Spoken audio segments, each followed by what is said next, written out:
নমস্কার। অবশেষে চালু হচ্ছে যুবশক্তি ভরসা কার্ড। এখানে প্রত্যেক বেকার যুবক চাকরি না পাওয়া পর্যন্ত ৩,০০০ টাকা করে প্রতি মাসে পাবেন। আগে আজকের বাজেটের এই অংশটা শুনুন, তারপর আমি মূল বিষয়বস্তুতে যাব। ২১ থেকে ৪৫ বছর বয়সী যোগ্য শিক্ষিত বেকার যুবকদের মাসিক ভাতা দেওয়ার উদ্দেশ্য অক্টোবর ২০২৬ থেকে ভরসা কর্মসূচি চালু করা হবে। এই স্কিমে গ্র্যাজুয়েট বেকারদের জন্য ৩,০০০ টাকা, অন্যদের মাসে ২,০০০ টাকা ভাতা দেওয়া হবে।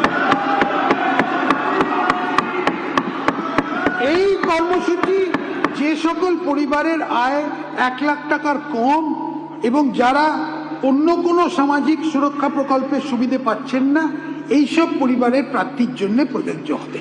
অর্থাৎ এখানে বলা হচ্ছে যে সমস্ত গ্র্যাজুয়েট বেকাররা এখনও পর্যন্ত আছেন, যারা এখনও পর্যন্ত চাকরি পাননি, তারা কিন্তু প্রতি মাসে ৩,০০০ টাকা করে পাবেন।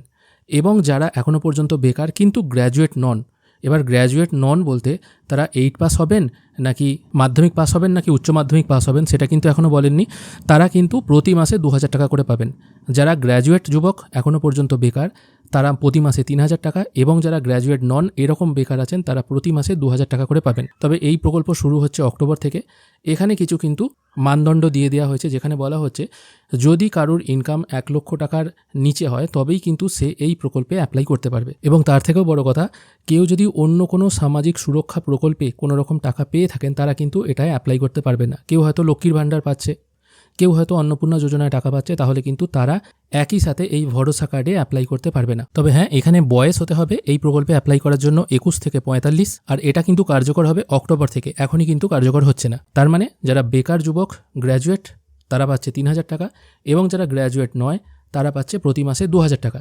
এবার এই গ্র্যাজুয়েট নয় বলতে তারা 8 পাস হলে পাবে নাকি মাধ্যমিক পাস হলে পাবে নাকি উচ্চ মাধ্যমিক পাস হলে পাবে সেটা কিন্তু এখনও পর্যন্ত মেনশন করা হয়নি। আশা করি কিছুদিনের মধ্যেই আমরা সেটা কিন্তু জেনে যাব।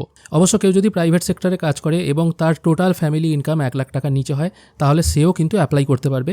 এনার বক্তব্য অনুযায়ী কিন্তু এটাই বোঝা যাচ্ছে। আপনাদের কি মতামত অবশ্যই জানান। আজকের ভিডিও এখানেই শেষ করছি। ধন্যবাদ।